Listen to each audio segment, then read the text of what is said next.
Hey guys, Richard here with CRG Games, and we're back with the sixth and final Strixhaven set booster box.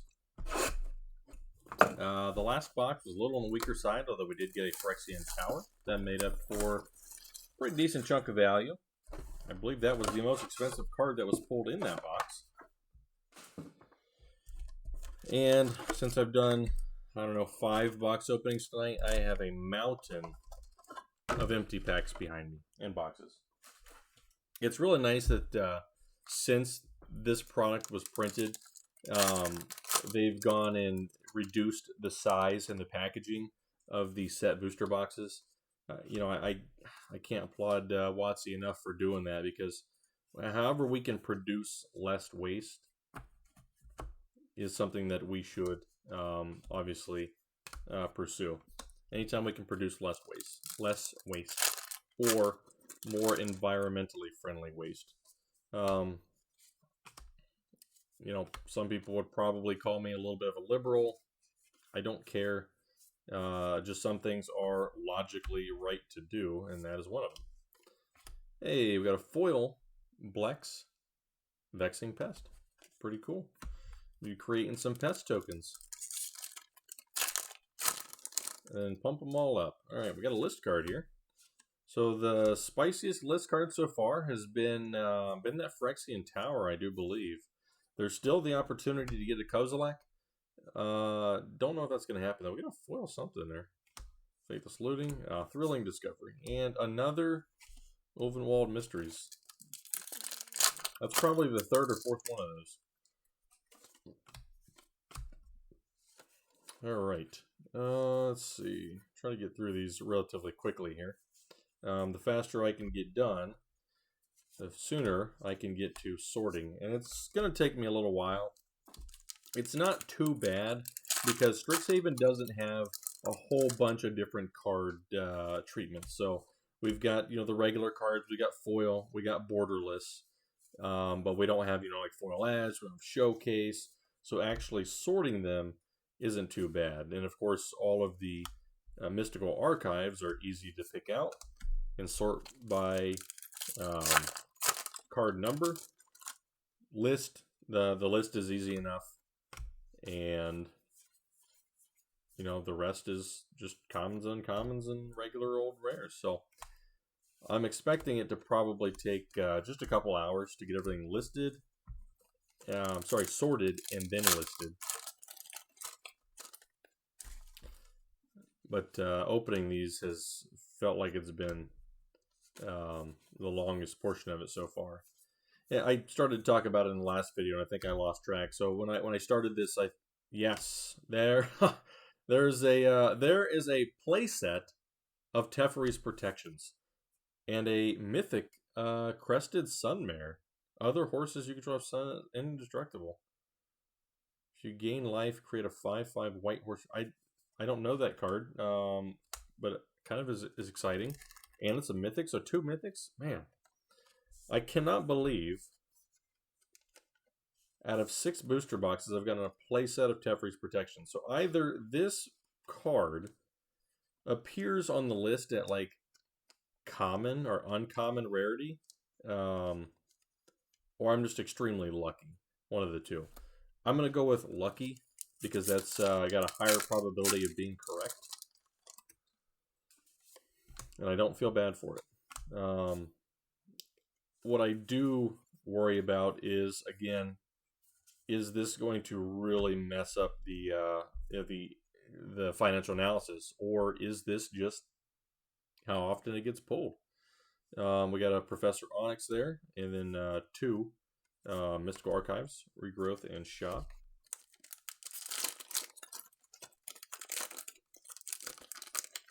I already had 1 Teferi's Protection, so I don't have anything. Like, I don't play any 60 card decks and anything, so I can't really run 4 copies. So those are all just going to be sold off, because I really only need 1.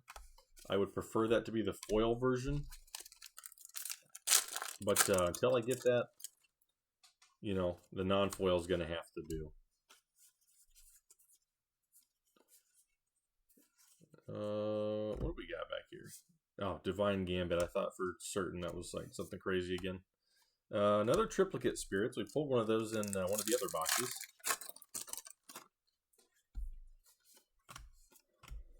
Oh, so for the third time now that I've drifted off. When I started this, I thought, opening all of these, boxes and packs, easy, piece of cake, no problem.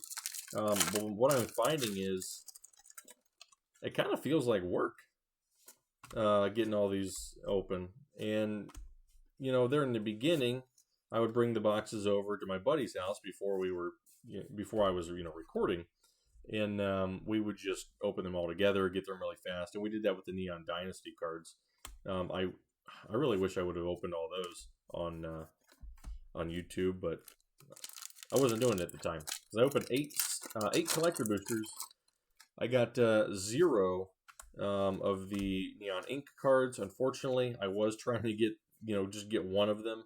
A big old dose of hopium can go a long way. But no, I didn't get any. I did get a lot of spicy cards. I did keep all of the foil etched ones I got because they're pretty darn rare.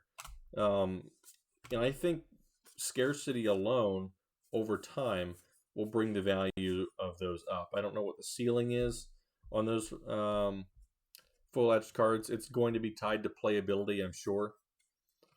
But for the meantime, I'm going to keep them because the actual cost on them for me was so low. I don't see an issue in keeping them. And if I ever need to, offload them, I've got them. I can do that. A Rowan and another Mana Tithe. This is the extended art Rowan. So I have the foil version of this. I did pull it in the collector booster that I opened a long time ago. The color pops so much. It's one of my absolute favorite arts and treatments on a Magic card. The reds and the blues and the greens, it pops more than really a lot of any other cards. And for that reason alone, I like it. I've never played with that card, but I'm sure it's playable. Time Warp, great hit there. I mentioned this in the last video. By the time you watch these, I'll probably have another set case of these, just because I think the hey, Wandering Archaic, great. I think the perception that this is a weak product and there's not a lot of value there is false. From everything that I've opened so far, that has told me that perception is false.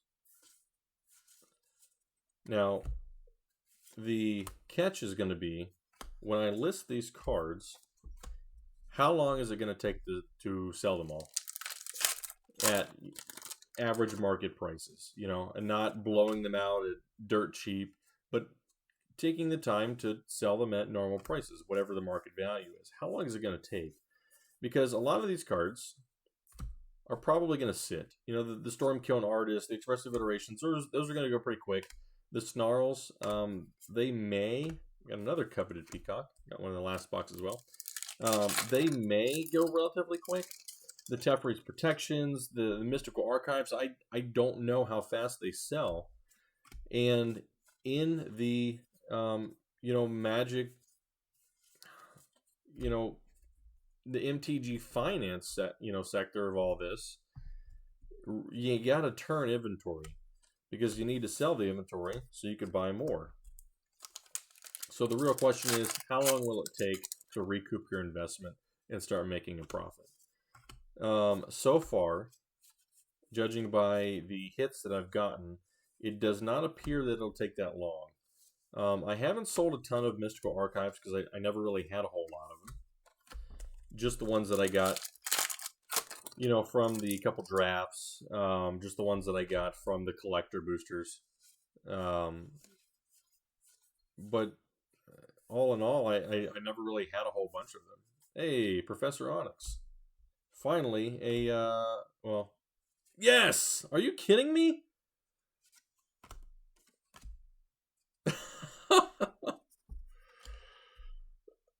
Yeah, I'm buying more of this. I see no reason not to. I've already made enough, I think, in value to justify it. I I'm speechless. I'm excited. I mean, yes, there are bigger hits that you could get in Magic, but when there's one card that you've wanted and then you pull it, you know, you can't help but be excited for it. So this is going to go in Edgar Markov. The non-foil will come out, so I'm going to have what, 5 or 6 Teferi's protections. It's a great card. Don't get me wrong, and I think it's still worth that $40 to $50 range. Um, but yeah, I'm just getting a whole lot of them. It just, I don't know. I'm getting real lucky here, and it's a little sus. Wow, hey, and an expressive iteration. Wow, this is yeah, this product is actually good. This is a good product, even for cracking for value, I think. What will be interesting to find out is what is actually the highest price point at which you could purchase this in quantity. You know, you got to purchase probably a case at a minimum. What's the highest price that you can purchase this and still make a couple dollars? The only drawback to it is if it turns out that all the value is in the list and it's in the mystical archives, like I'm thinking it is, your success hinges on what you pull from there. And if you don't pull anything good, you could get hosed. Counterspell and Revitalize. 2 really good hits. Well, one of them at least. I'm just excited for that foil Dr. T's protection there. Still not a whole lot of the expressive iterations, though. I'm surprised at how rare they are, to be honest. All right, we got 4 packs left. We got another list card here. Hopefully we get something good. You know what? Now that I think about it, I didn't really get anything crazy in my collector booster box, and I think that kind of tainted my opinion about this product. Because since I didn't pull anything crazy, hey, I got a muscle sliver from Tempest. All slivers get +1/+1. I believe that's a good one. Since I didn't really pull anything crazy or anything of, extraordinary value, I don't think I got any Teferi's protections, no demonic tutors. I thought, and I have said this to other people before, that this product is weak and we shouldn't draft it, or we shouldn't buy it, or stay away from it. And I do regret that decision now, saying those things, because I don't think that's the case. And if I strayed someone wrong by saying those things, I take full responsibility for that. I was not doing financial analysis at the time.